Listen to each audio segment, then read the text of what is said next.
I bring word, sire. There are demands from the Banorn that you step down from the Regency. They are said to be gathering their forces, as are your allies. It appears it will be civil war after all, despite the Darkspawn. Pity. I also have an interesting report. There seem to be Grey Wardens who survived Ostagar. How, I don't know. But they will act against you. I have arranged for a solution, with your leave. The Antivan Crows send their regards. An assassin? Against Grey Wardens, we will need the very best, sire. And the most expensive. Just get it done.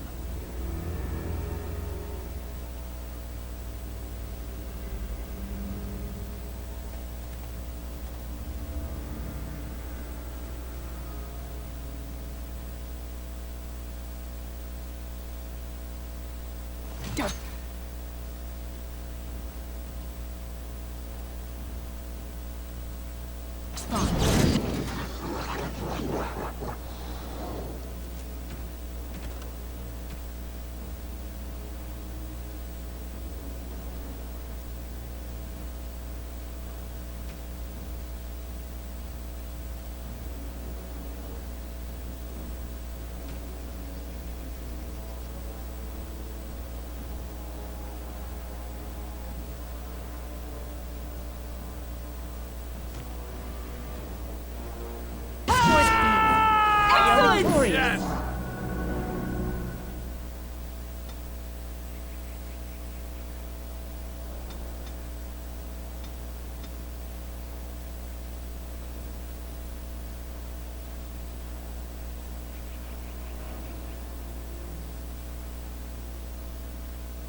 Never had a chance. Trap! Trap! Trap! Let's get started. Right.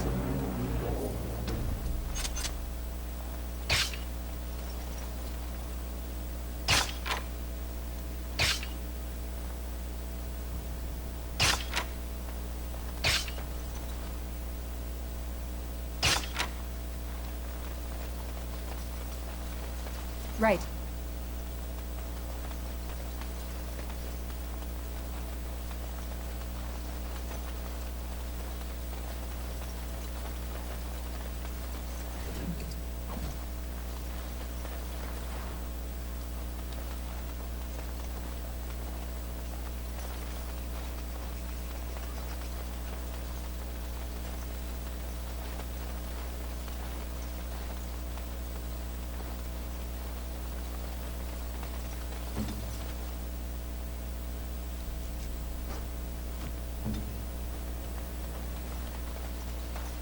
On it.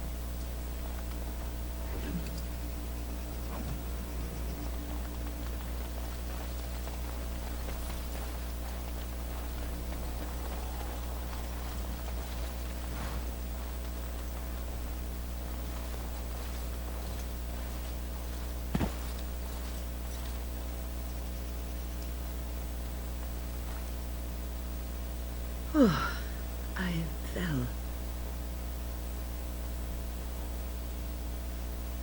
For a moment there, I thought it was all over.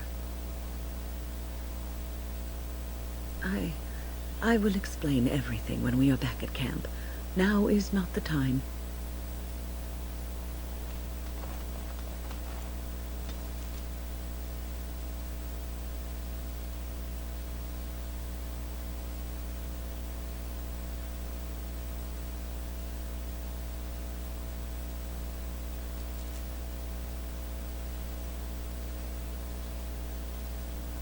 Hold, outsider.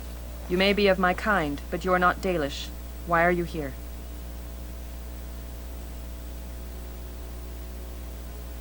And what business is that?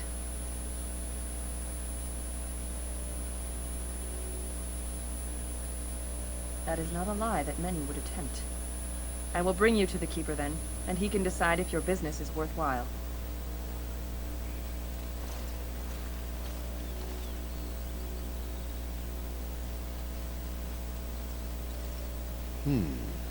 I see we have guests. Who are these strangers, Mithra? I have precious little patience and less time to spend on outsiders today. This one claims to be a Grey Warden and wishes to speak with the clan. I thought it best to leave the decision to you. That was wise of you. Maserenus, Mithra, you may return to your post. Manuvinen, Keeper. Now, allow me to introduce myself. I am Zafrian, the keeper of this clan, its guide and preserver of our ancient lore. And you are? If you came to bring news of the Blight in the south, it is not needed. I had already sensed its corruption. I would have taken the clan north by now, had we the ability to move. Sadly, as you can see, we do not. Yes, it seems like you've had your own troubles. What are the odds? I imagine you are here regarding the treaty we signed centuries ago. Unfortunately, we may not be able to live up to the promise we made. This will require some explanation. Please, follow me.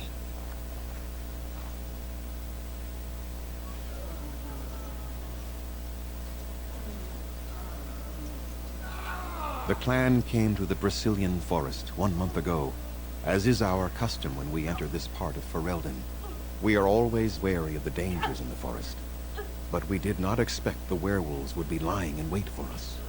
They ambushed us, and though we drove the beasts back, much damage was done. Many of our warriors lie dying as we speak. Even with all our magic and healing skill, we will eventually be forced to slay our brethren to prevent them from becoming beasts. The Blight's evil must be stopped. But we are in no position to uphold our obligations.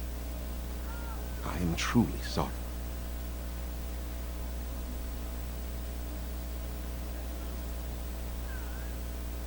There was a time in Ferelden's history when werebeasts roamed the lands in great numbers. Spirits possessed animals and turned them into horrific monsters. The humans warred against and destroyed these creatures. No doubt their tales of those days grow ever more inaccurate. Werewolves are beasts not unlike abominations, possessed wolves driven mad. The werebeasts are not all gone from this land, and the ones that stalk the Brazilian forests are proof of this. They are savage and unrelenting. They need no reason to attack anyone. What is curious, however, is the ambush. We expect werewolves to be no more cunning than a rabid wolf. The ambush suggests a level of intelligence we've never seen before.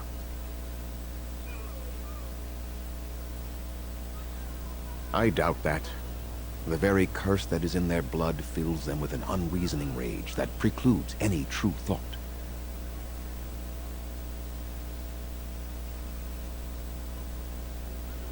The affliction is a curse that runs rampant in their blood, bringing great agony and then ultimately either death or a transformation into something monstrous. The only thing that could help them must come from the source of the curse itself, and that would be no trivial task to retrieve.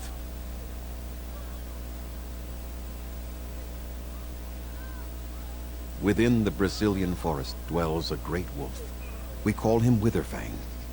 It was within him that the curse originated, and through his blood that it has been spread. If he is killed and his heart brought to me, perhaps I could destroy the curse. But this task has proven too dangerous for us. I sent some hunters into the forest a week ago, but they have not returned. I cannot risk any more of my clan.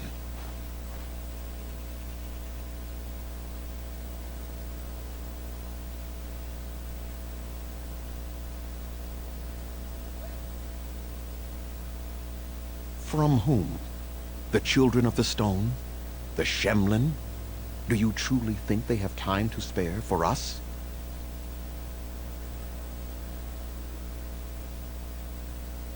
We would assist with the Blight, of course, and you would have our gratitude. I must warn you that more than werewolves lurk in the Brazilian forest. It has a history full of carnage and murder, you see. Where there is so much death, the veil separating the spirit realm from our own becomes thin, allowing spirits to possess things, living or dead. But if you can indeed help, then I wish you luck. Make them quick, if you please. I have much to do here. My apprentice Lanaya or Sayrel, the clan's storyteller, could provide you with answers just as easily. Watch for the white wolves. They are his eyes and ears in the forest. There is not much to say. It stemmed originally from Witherfang, but now any werewolf may infect someone with it. No. The ones from this forest, however, do. It is possible, but not guaranteed. The only way to protect against the curse is not to be bitten. You will know within a matter of days. You will begin to sweat and vomit, and most tellingly, your temper will become wild and uncontrollable. If that happens to you, you should seek out Witherfang even more swiftly. Your mission at that point will be rather personal. That is a long tale I do not have time to tell. Ask Sayrel about it if you wish. Go on, then. I must return to caring for my people. Creator's speed on your way.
So, you're female, Liliana, right?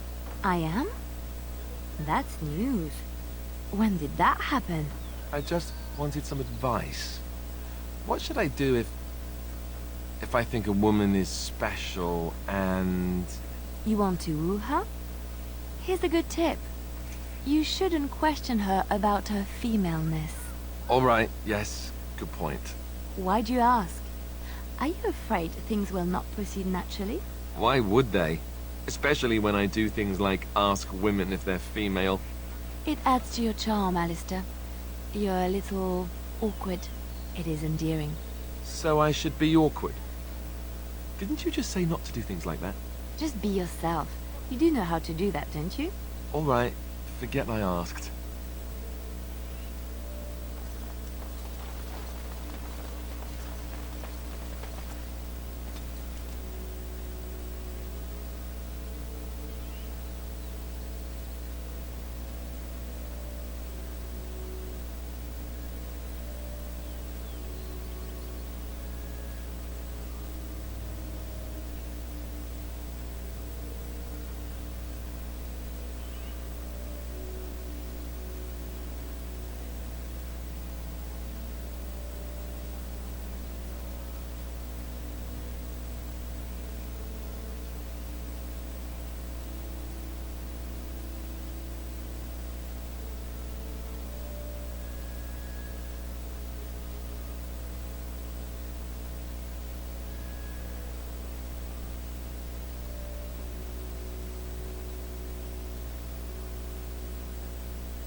This should be easy enough.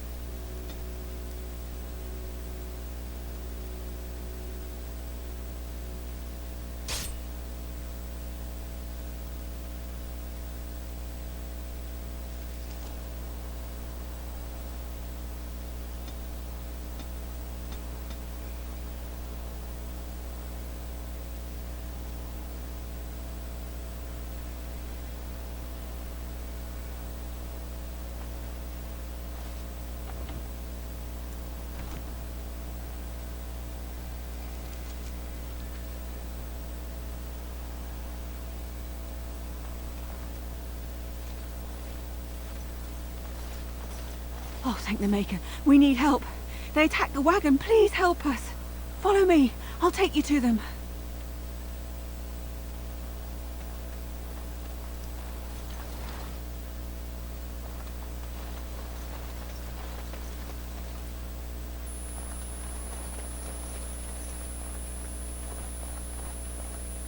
Trap!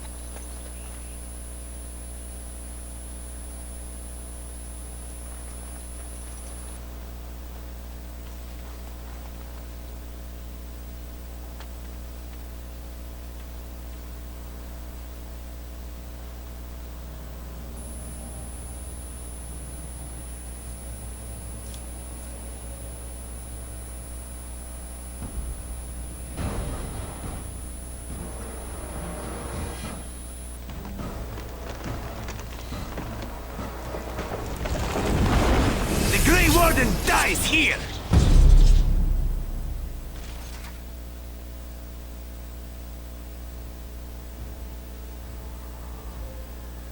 Right. Oh,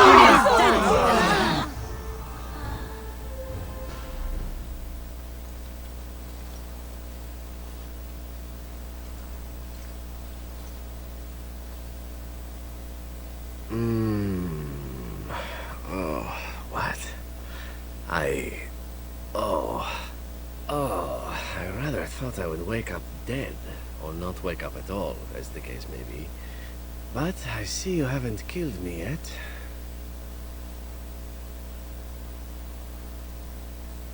Ah, so I'm to be interrogated. Let me save you some time. My name is Zebrad. Zev to my friends. I am a member of the Antivan Crows, brought here for the sole purpose of slaying any surviving Grey Wardens, which I have failed at, sadly.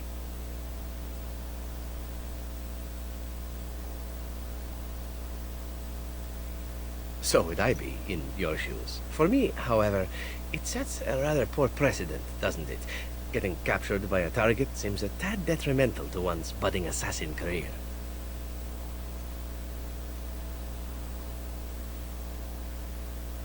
Yes, it's true. Too bad for me. I can tell you that.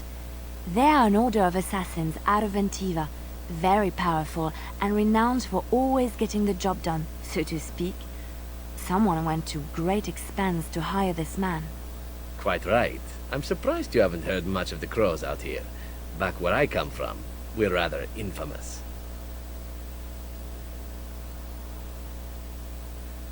Oh, fine. Is that what you Fereldans do? Mock your prisoners? Such cruelty. Not precisely. I was in the neighborhood when the offer came. The Crows get around, you see. A rather taciturn fellow in the capital. Logain, I think his name was. Yes, that's it. I have no idea what his issues are with you. The usual, I imagine. You threaten his power, yes? Beyond that, no, I am not loyal to him.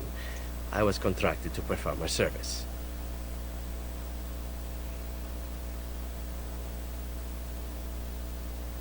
I wasn't. If I had succeeded, I would have returned home and the Crows would have informed your Logain of the results, if he didn't already know. If I had failed, I would be dead, or I should be, at least as far as the Crows are concerned. No need to see Logain then. What can I say, huh? I am an eternal optimist. Although the chances of succeeding at this point seem a bit slim, don't they? No, I don't suppose you'd find that funny, would you? I wasn't paid anything. The Crows, however, were paid quite handsomely, or so I understand. Which does make me about as poor as a chantry mouse, come to think of it. Being an Antivan crow isn't for the ambitious, to be perfectly honest.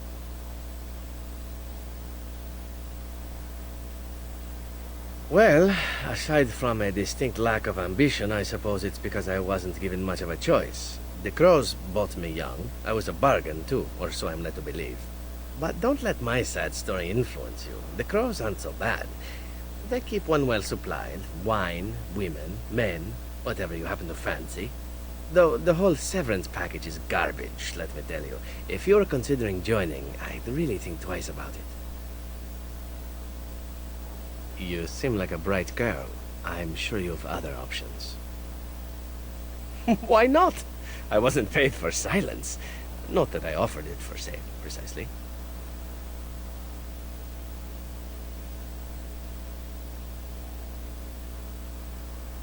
Consider it something I'm throwing in for free. As it is, if you're done with the interrogation, I have a proposal for you, if you're of a mind. Well, here's the thing. I failed to kill you, so my life is forfeit. That's how it works. If you don't kill me, the crows will. Thing is, I like living. And you obviously are the sort to give the crows pause. So, let me serve you instead.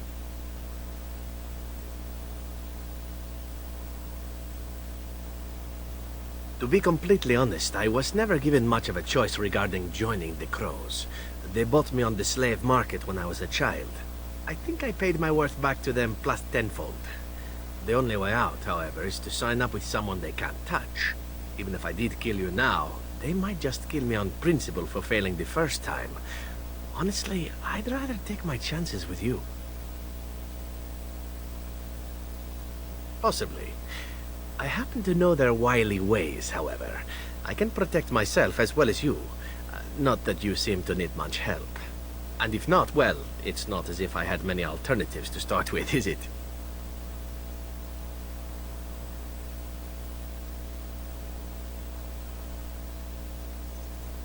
Well, let's see. Being allowed to live would be nice, and would make me marginally more useful to you. And somewhere down the line, if you should decide that you no longer have need of me, then I go on my way. Until then, I am yours. Is that fair?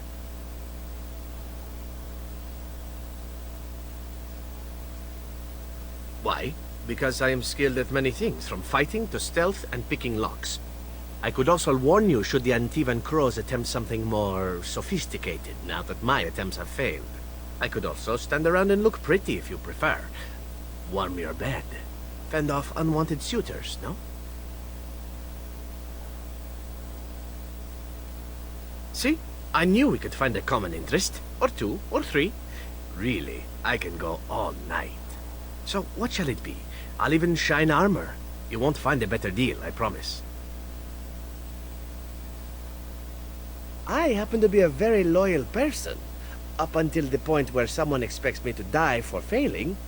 That's not a fault, really, is it? I mean, unless you're the sort who would do the same thing, in which case I don't come very well recommended, I suppose. What? You're taking the assassin with us now? Does that really seem like a good idea?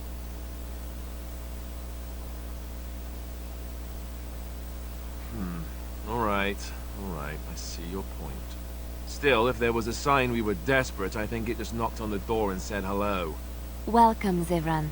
Having an Antivan crow join us sounds like a fine plan. Oh, you are another companion to be, then? I wasn't aware such loveliness existed amongst adventurers, surely. Or maybe not. I hereby pledge my oath of loyalty to you until such a time as you choose to release me from it. I am your man, without reservation. This I swear.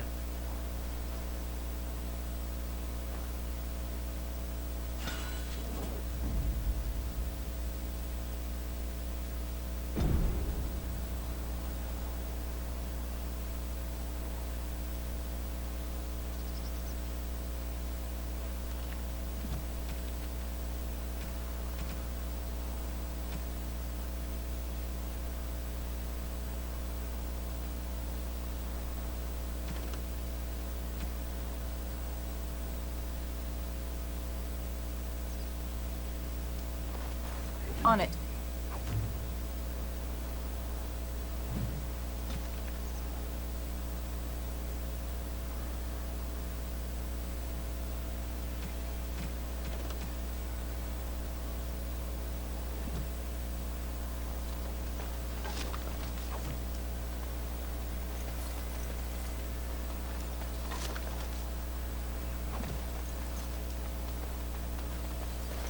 As you wish.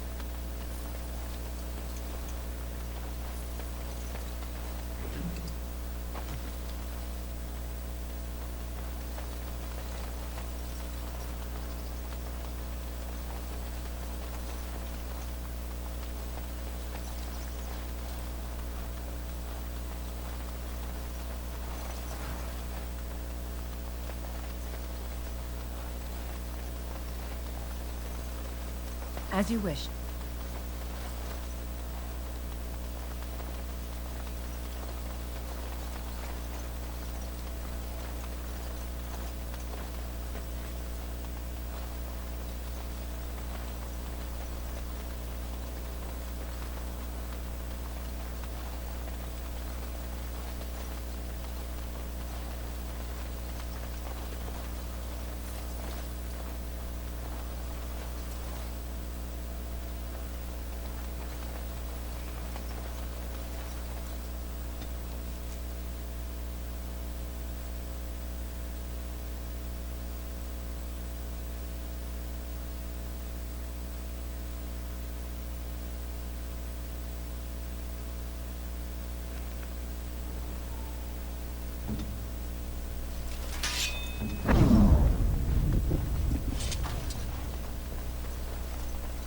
You really killed. I'm sure you need supplies after that.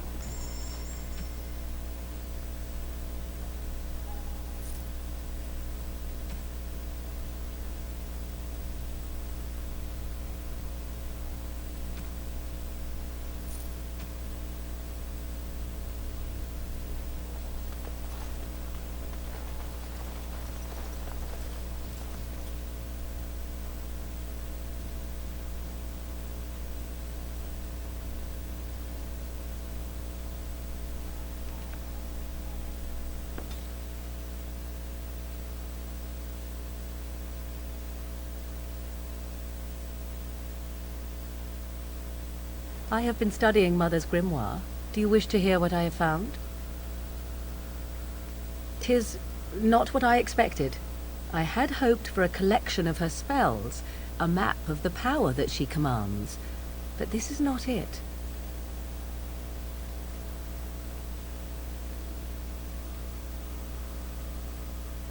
No, not for nothing. There is much of interest here in her writings, and one thing in particular I find fascinating.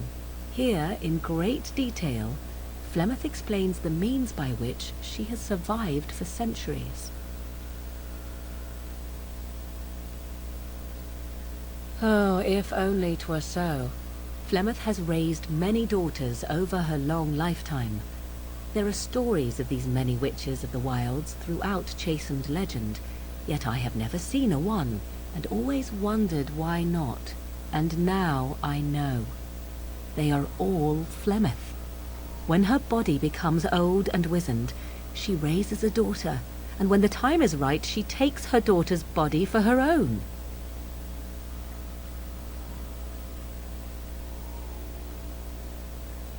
Indeed, that is primarily what this tome details, the various daughters that Flemeth has acquired, their preparation and training. I recognize all of it. I am to be her next host. This is my purpose.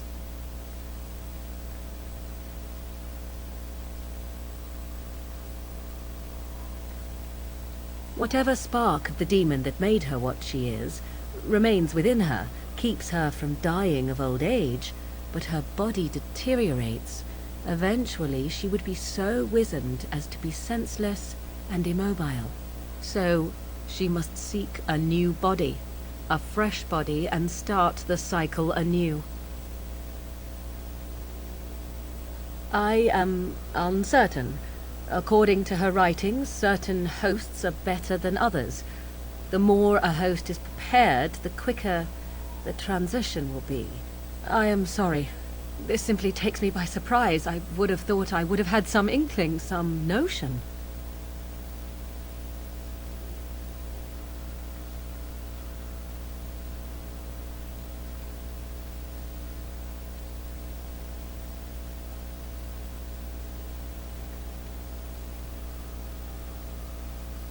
Flemeth is capable of many things.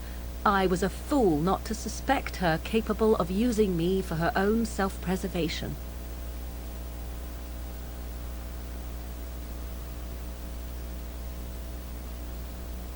I do not know.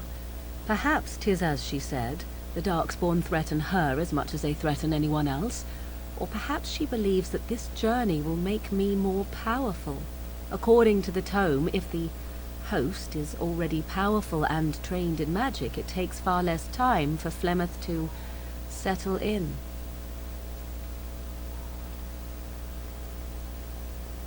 Not by any natural means. Perhaps I should take this as a vote of confidence from her on my capabilities. Or perhaps she simply wished me gone from the Korkari wilds, so she could prepare her ritual in peace. A disturbing thought.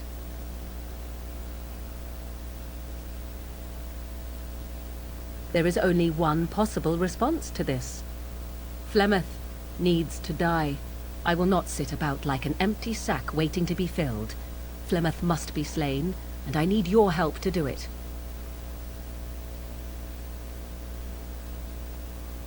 Because if she is slain while I am near, I am not certain that she will not simply be able to take possession of me right there. So obviously I cannot be the one to do it.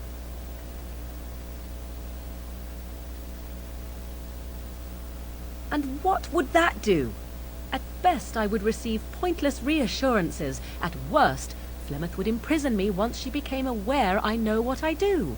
I know my mother well enough to be confident she would show no mercy when it came to her own survival. I must do the same.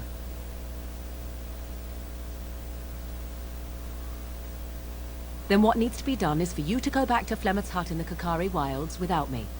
Confront her and slay her quickly. I doubt she will truly be dead even then, but it will take her years to find a new host and recover her power, if that is even possible. The thing I must have is her true grimoire. With it, I can defend against her power in the future. Everything else in her hut is yours. Not really, but the sooner the better, no?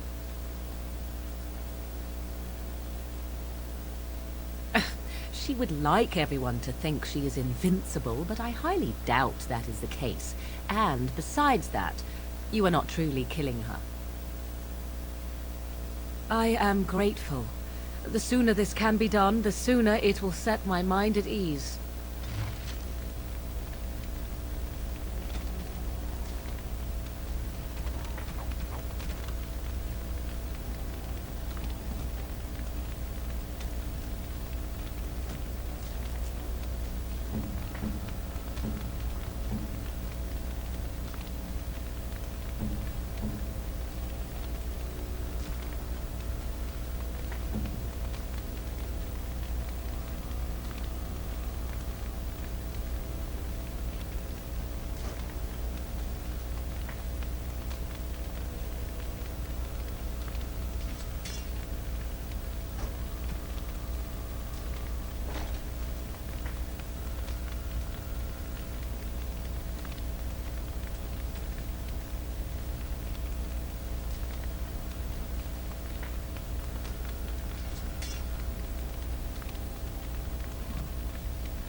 Here I am.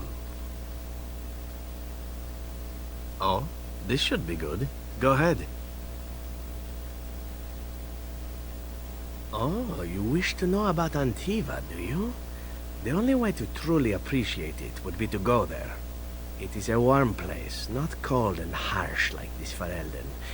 In Antiva it rains often, but the flowers are always in bloom. Or so the saying goes. Every land has its assassins. Some are simply more open about their business than others. I hail from the glorious Antiva city, home to the royal palace. It is a glittering gem amidst the sand, my Antiva city. Do you come from someplace comparable?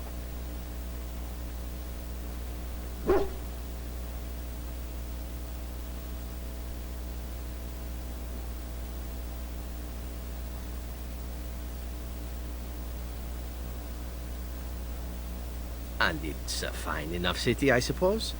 Though it rather looks like someone spilled all the houses on top of a mountain and called it home, no? You know what is most odd? We speak of my homeland, and for all its wine and its dark-haired beauties and the lilo flutes of the minstrels, I miss the leather the most.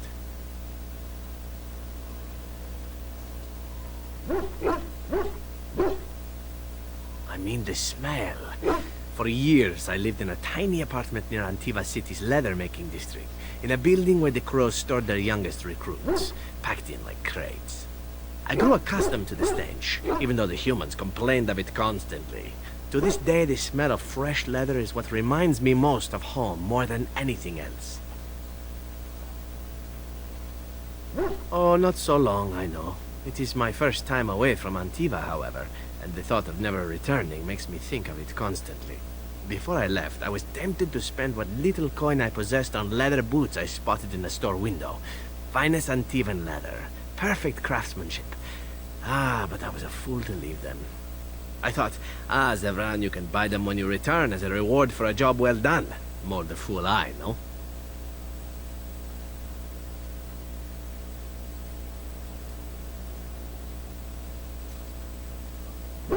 True, and it's a comforting thought. One simply never knows what is to come next.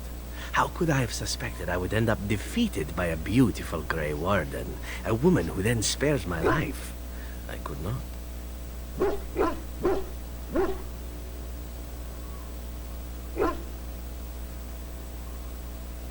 I say you are beautiful because it is true.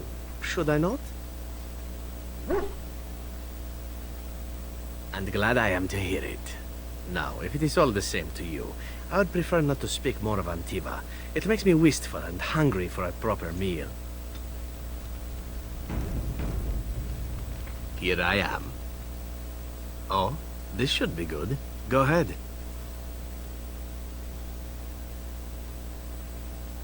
Well, the crows would have you believe that it is an involved process that takes years of training, the sort that tests both your resolve and your endurance.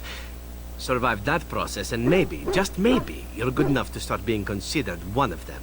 But quite frankly, the truth is that all it requires is the desire to kill people for a living. It's surprising how well one can do in such a field.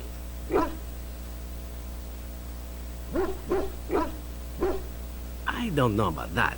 It's simply a slightly different skill set from your average killer as I see it.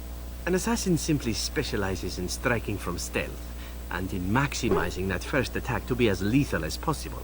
Debilitate your foe, either by poison or by crippling their limbs, makes any follow-up combat you need to engage in that much simpler. See? Getting paid for the act is beside the point. An assassin is more a tactical choice than a lifestyle. Of course, the crows like to pretend that their abilities are trade secrets, shrouded in shadows and wrapped in a blanket of mystery. So let's just keep this between you and me, shall we?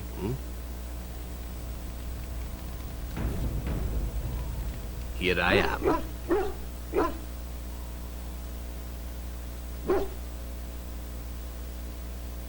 Oh, this should be good. Go ahead.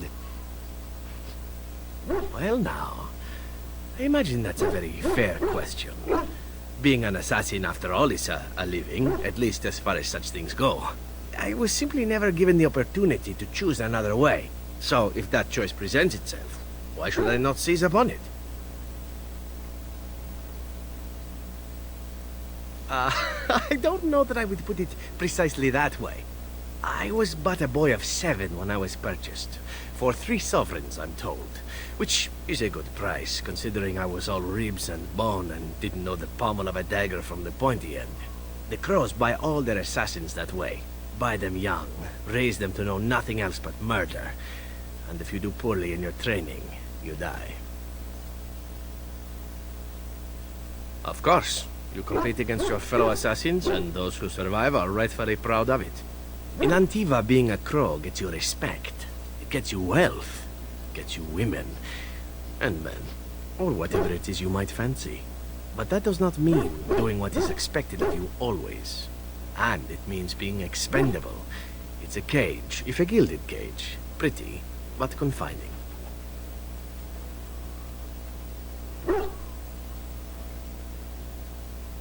I fancy many things. I fancy things that are beautiful, and things that are strong. I fancy things that are dangerous and exciting. Would you be offended if I said I fancied you?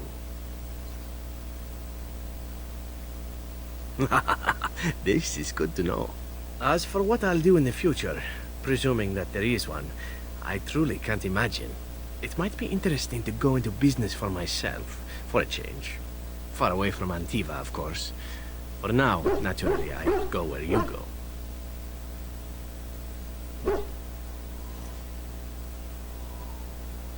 Eventually can be a very, very long time if one plays one's cards right.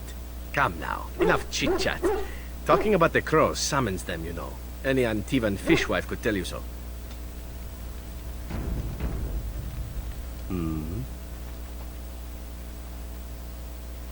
All right, but I get to stare at you luridly while you do so. And why not?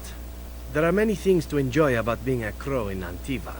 You are respected, you are feared, the authorities go out of their way to overlook your trespasses, even the rewards are nothing to turn your nose up at. As for the killing part, well, some people simply need assassinating. Or do you disagree?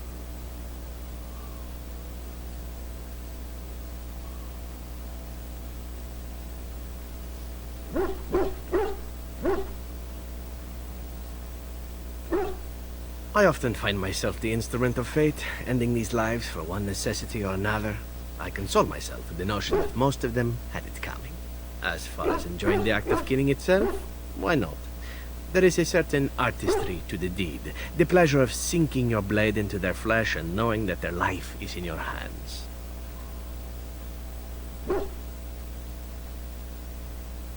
There are many things I did not enjoy about being a crow, of course.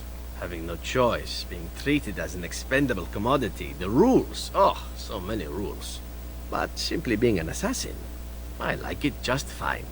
I will continue to do it if I can, even if I am not a crow.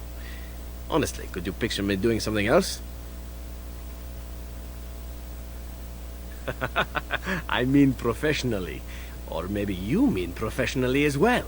Perhaps you intend to peddle my services to bored Ferelden noblewomen. It is an interesting thought, but I've always removed my clothes strictly on an amateur basis. A talented amateur, of course, but an amateur nonetheless. Of course, all these thoughts are moot. Chances are still good that you and I will perish, eaten by darkspawn or slain by the crows at some point. Very gruesomely, I imagine. But it is pleasant enough to chat about.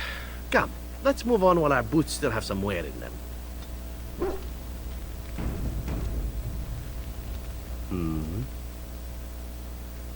All right, but I get to stare at you luridly while you do so. I know little enough of the Dalish other than the fact that my mother was one, or so I was told.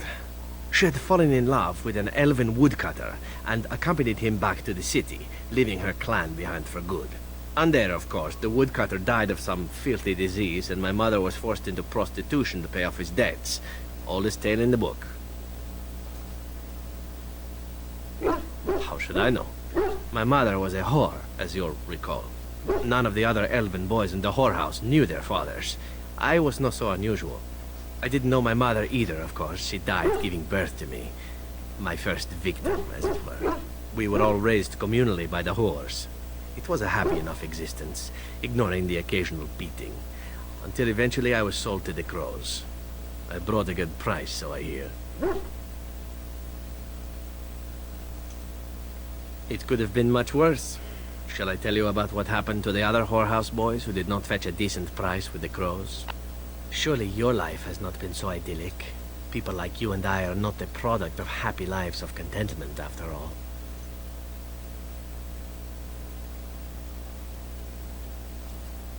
my original point is that my mother's Dalish nature was always a point of fascination for me. Through all the years of my crow training, the one thing of my mother's that I possessed was a pair of gloves. They were of Dalish make, I knew that much, and beautiful. I had to keep them hidden, of course, as we were not allowed such things. Eventually, they were discovered, and I never saw them again.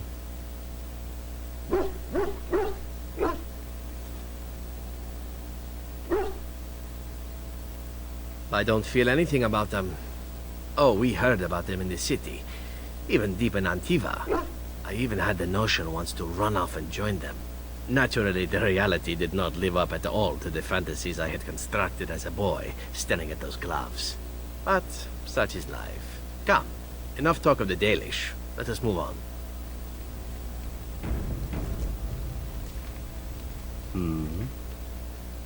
All right, but I get to stare at you luridly while you do so. My adventures? I'm hardly an old man just returned from across the ocean, am I? Should I shake my fist at nearby children while I talk about the good old days? Falling down a flight of stairs is an adventure. Falling into someone's bed, also an adventure. I am assuming what you're looking for are professional anecdotes. Let's see, my second mission ever for the Crows was a bit intriguing. I was sent to kill a mage who had been meddling in politics.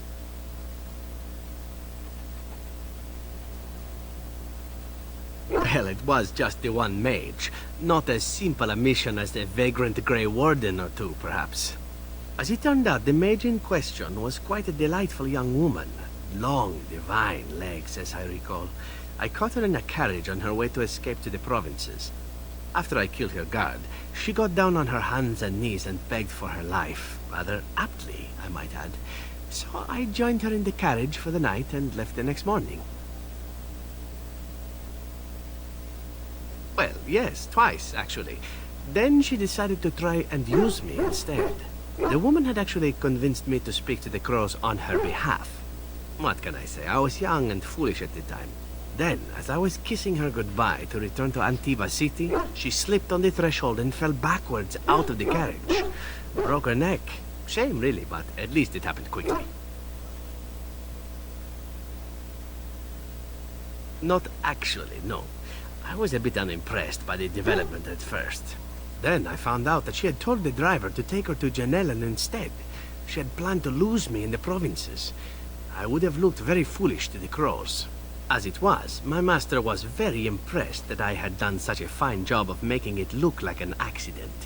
The circle of Magi was unaware of foul play, and everyone was happier all around. I got stupid, in fact, and very lucky. It was after that when I learned that one needn't let a pretty face go to your head. Professionalism was key. That's my moral of the day, you see.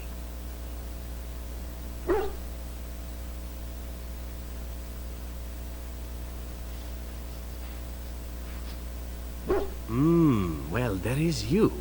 But I'll point out that you did have to capture me and tie me up first.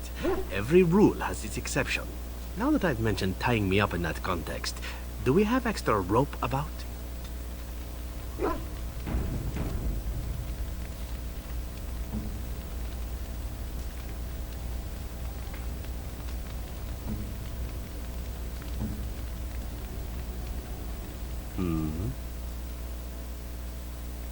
All right, but I get to stare at you.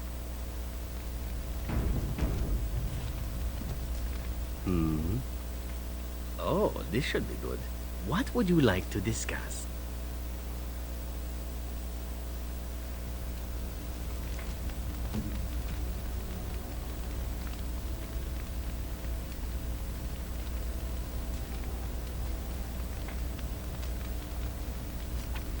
I shall treasure it. Thank you.